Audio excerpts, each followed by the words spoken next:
নিরামিষ আলুর দমের রেসিপিটা শেয়ার করছি, যেটা আমি সার্ভ করেছিলাম রাধা বল্লভীর সাথে। প্রথমে জলের মধ্যে নুন দিয়ে 60% মতন আলুটাকে সেদ্ধ করে নেব।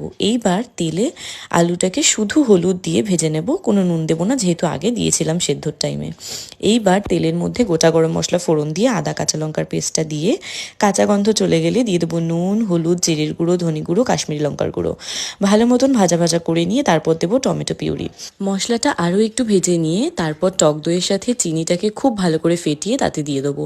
দিয়ে যখন কষিয়ে তেলটা ছাড়বে তখন তাতে অ্যাড করে দিতে হবে ভাজা আলুগুলো।